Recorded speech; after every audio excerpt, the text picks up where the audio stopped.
I might discuss panodrama a little bit. Yeah, so just... We're live. Hello, hello, hello.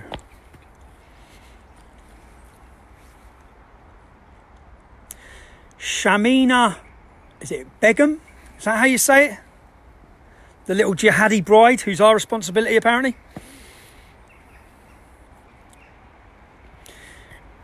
You would all have seen, oh wait, if you're watching this, just give it a share. 1,000 people. Hello, hello, hello. 2,000 people. First one, Jade, you was. 3,000 people.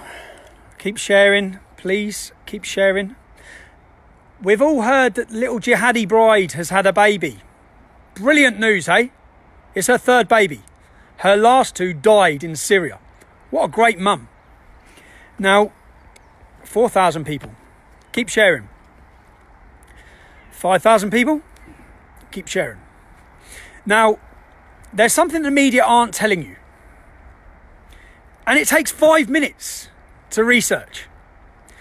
Shamima Begum, the British citizen who left this country aged 15, spent 4 years living in Syria, happily. The young lady who thinks all of you should feel sympathy for her. And the one that the politicians are coming out on the media saying she made a mistake. Stealing when you're 15 years old, nicking sweets from the shop is a mistake. Joining a terrorist organisation that behead innocent people and enslave women is more than a mistake. It's calculated. You knew what you was doing. The whole world knows who ISIS are. 10,000 people almost watching live.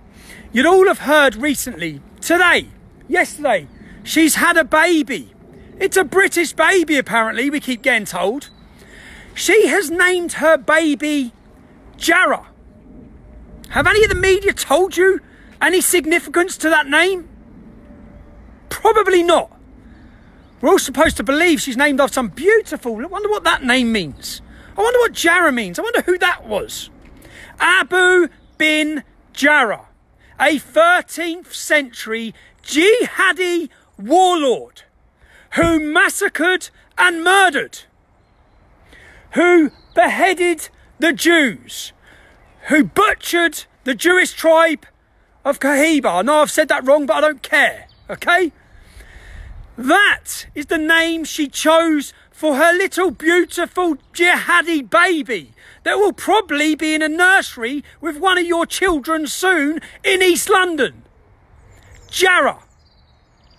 It's like someone having a baby and naming it Hitler. That's what it's like. This little girl that wants forgiveness. No, she doesn't want forgiveness. She thinks you should feel sorry for her. She doesn't regret going to join ISIS. She has aided and abetted, even by being a jihadi wife. Whilst those men went out and slaughtered the innocent, whilst they went and done that, she made sure they had a home. She protected them. She washed for them. She cleaned for them. She helped them. God knows she probably took part in what they did. But you should feel sorry for her.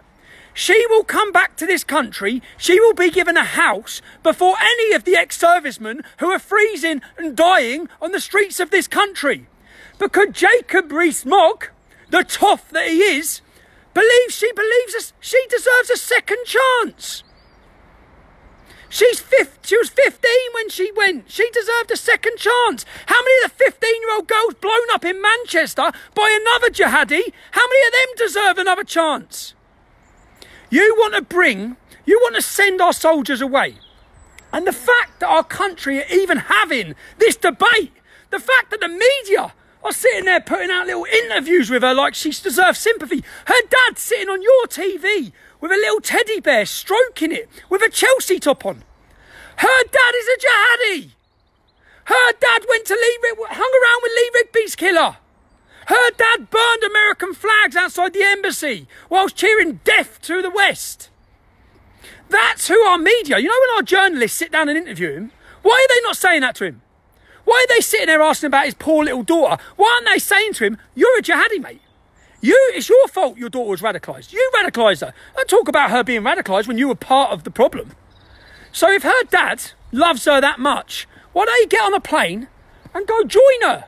Why don't he disappear instead of us having this debate?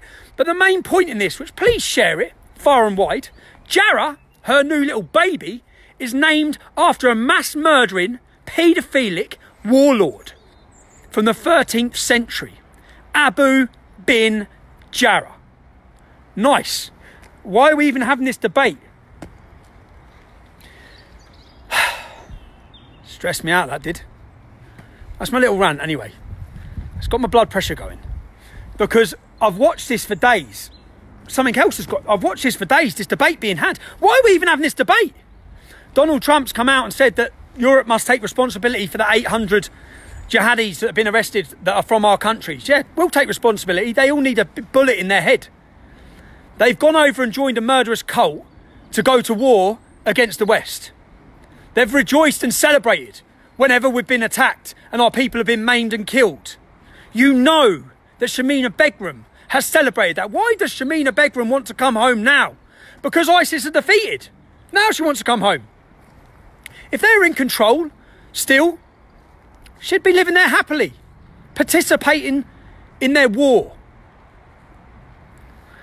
So, if Shamima Begum comes back to this country, I hope you, the public, will join me in making sure there's not one day of silence wherever she is residing. Because the British public do not want any more danger to our country and our people. And returning jihadis bring exactly that. Even by prosecuting them and putting them in jail, that doesn't solve anything. They recruit more. We need military prisons where subjects and prisoners of war, which is what they are locked up indefinitely. So that then we have 3,000 would-be jihadis monitored 24 hours a day. Then we have another 22,000 would-be jihadis who we don't have the resources to monitor those 24 hours a day. So we have to put our resources into the top 3,000 that we believe are a danger to us. The last 4 terrorist attacks were committed by people not in the top 3,000. So why would we want more returning jihadis? A danger to every single one of us. Any media showing sympathy to this terrorist sympathising bitch should be called out for that. Her father should be called out. Every politician who says she needs another chance. She had her chance. She made her choice. And so many people have suffered in that country because of the choices she made. Goodbye. And make your plans for Panorama. Panodrama. Saturday, the 23rd of February, Media City, Salford. We will show a documentary and expect between now and then the media to continue their onslaught of attacks upon me. Yesterday, The Sun, The Guardian, the BBC, The Independent, the Daily Mail, all of them run a headlines that Tommy Robinson supporters, that's you if you're watching this now, Tommy Robinson supporters attack rape charity.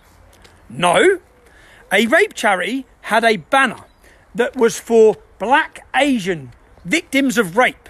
I pointed out and just highlighted it and said, I guess white victims don't matter. I didn't ask anyone to attack that charity. I pointed out that charity is discriminating. And if there was a banner that said only white victims of rape are allowed to call this number, I'd have called that out as well.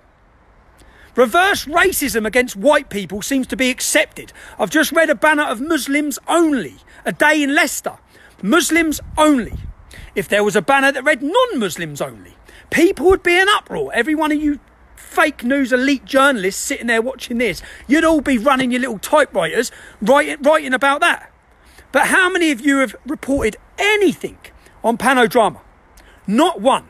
By doing that, you're exposing yourselves.